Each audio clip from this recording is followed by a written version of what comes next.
തന്നെ ആനി രാജ ഇതാ ഇടതുമുന്നണി സ്ഥാനാർത്ഥി ആനി രാജ പത്രിക സമർപ്പിച്ചിരിക്കുന്നു എന്നുള്ളതാണ് മനസ്സിലാക്കുന്നത്. ആനി രാജയ്ക്കൊപ്പം സി കെ ശശീന്ദ്രൻ ഉൾപ്പെടെയുള്ള നേതാക്കളൊക്കെ തന്നെയുണ്ട്, ഗഗാറിൻ ഉൾപ്പെടെയുള്ള നേതാക്കളുണ്ട്. ആനി രാജ ഇതാ നാമനിർദ്ദേശ പത്രിക സമർപ്പിച്ച് റോഡ് ഷോയായി തിരികെ വരുന്ന ദൃശ്യങ്ങളാണ് നമ്മൾ ഈ കണ്ടുകൊണ്ടിരിക്കുന്നതെന്നാണ് ഞാൻ മനസ്സിലാക്കുന്നത്. കമൽ അതിന്റെയും വിവരങ്ങൾ നൽകും.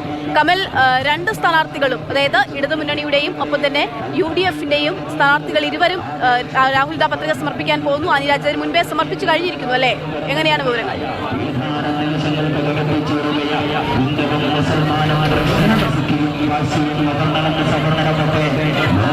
LDF റോഡ് ഷോ ആയി തന്നെയാണ് പത്രിക സമർപ്പിക്കാൻ LDF സ്ഥാനാർത്ഥിയും പോയത്. കൽപ്പറ്റ ചുങ്കം ജംഗ്ഷനിൽ നിന്ന് ഏതാണ്ട് 10 മണിയോടെ റോഡ് ഷോ ആരംഭിച്ചിരുന്നു.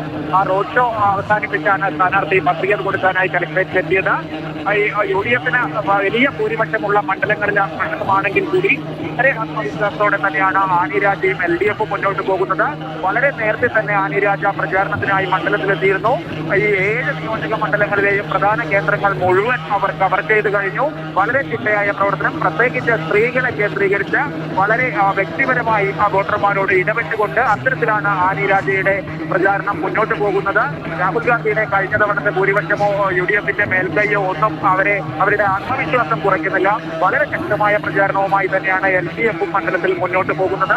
എന്തായാലും രണ്ട് സ്ഥാനാർത്ഥികളും ഇന്നാണ് നാമനിർദ്ദേശ പത്രിക സമർപ്പിക്കുന്നത്. LDF സ്ഥാനാർത്ഥി ആനി രാജ നാമനിർദ്ദേശ പത്രിക സമർപ്പിച്ചിരിക്കുന്നു.